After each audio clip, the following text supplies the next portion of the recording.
When two healthy people are in a relationship and they break up, it's normal for them to feel sad, upset, maybe even a bit devastated because something's been lost. They probably loved each other. They played an important role in each other's lives. So all those feelings is very normal. And as soon as the dust starts to settle, you generally expect these people to start thinking about, their own futures, their life, moving on. And at some point, they reach that space in their mind where they typically wish their ex-partner the best. They wish their ex-partner happiness. There could be still some feelings there, but they knew that, the relationship didn't work out. There was reasons for it. It's best each one moves their own way. And healthy people, they do reach that point generally when they wish the other person the best. But when it comes to narcissistic relationships, even if the narcissist discarded you, and even if long before the discard, they consistently showed you that they didn't care about you and their behaviors and everything backed that up, they don't want you to move on. Narcissists don't want their ex-partners to move on. There are many reasons for that, but I'm just going to focus on two. The first reason is once you've been in a relationship with a narcissist, they see you as their possession. They see you as belonging to them.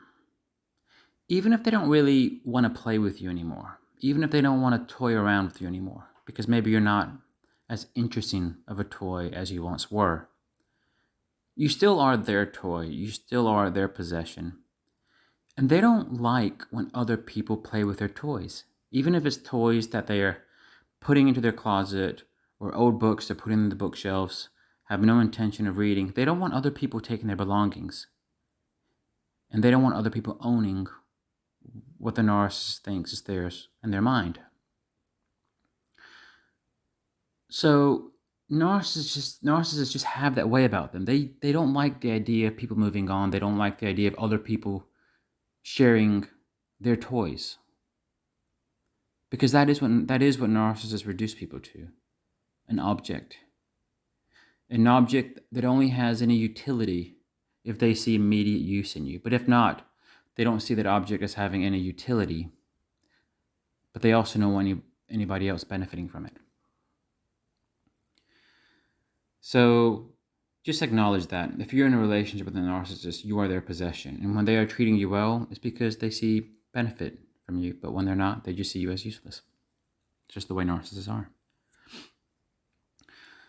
And the second reason that I wanted to discuss of why they don't want you to move on is because narcissists are afraid of how they might feel if you find happiness in another person. Narcissists have certain defense mechanisms where they try to hurt their ex-partners so much. They try to devalue you, make you feel so low that you'll be wanting the narcissist back and obsessing over the narcissist so intensely that you won't have the wherewithal, the energy, you won't have the self-love to be able to actually love another person, to share your life and actually create something healthy with another person. Narcissists try to keep you in such an unhealthy, low place where you don't have the ability, the personal resources to kindle, to create a healthy, good connection with another person.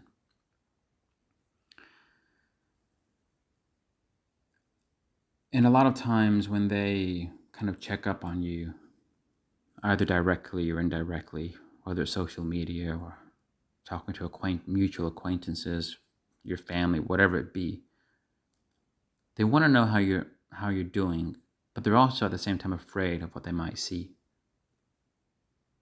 Because if you do move on, if you do find happiness, all of a sudden you've got something they can never have. And because you belong to them and they've discarded you, you can never be better than them. So even if the narcissist is off with somebody new, even if they don't want anything to do with you when they break up or when they push you away or whatever,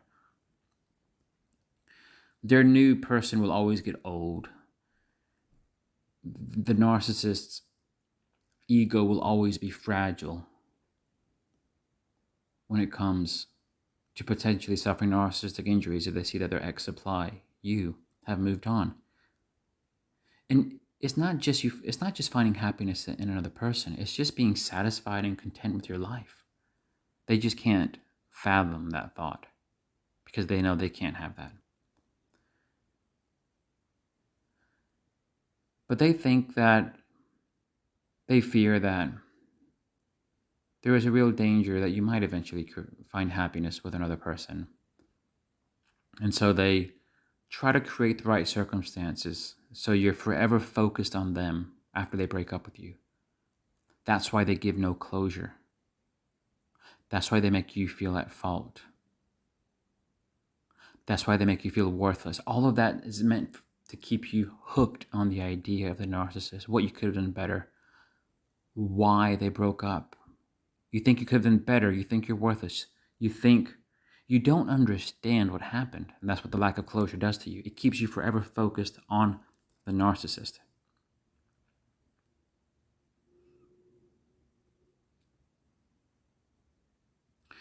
So they're trying to take away all your bandwidth, all your ability to refocus after they break up.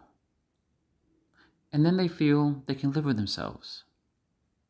They feel less threatened if you're low. And that's why sometimes they hoover you to, when the narcissist starts, sometimes if they see you gradually doing better, or if they see you've moved on, they can spend months thinking like how they can come back into your life. They might even think they want you back, but what they really want is to take you back down, because every day of your existence when you're doing well without them is an injury. It's injury after injury. And that's not just narcissists. I mean, that probably applies to others in the cluster B spectrum, whether it's borderline, sociopath, psychopaths. There is this thing around you not needing them, you being independent, you no longer in their web of influence. But the narcissist is quite fragile, right? And those with narcissism, many people have narcissistic tendencies and fragile egos who are not full-blown narcissists, but people who are high in those traits, they just don't want you to move on. Otherwise, you're constantly torturing them. You're not even doing anything to them and you're torturing them. So that's why it's best just to live your life.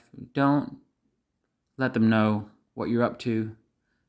And if they find out, fine, but you don't have to deliberately go out and make them see what you're up to. Just do your own thing and understand their mindset, because when you understand the mindset and they reach out to you with a hoover, you know what's really going on and you won't do anything stupid. Because narcissists, they do count on your stupidity because they've seen how stupid you were. I mean, godly, you were really stupid. You were with the narcissist for a while, but hey, we all make mistakes. We've all done very stupid things. But the narcissist thinks that they can cause you to make the same mistake again, which is to entertain them again.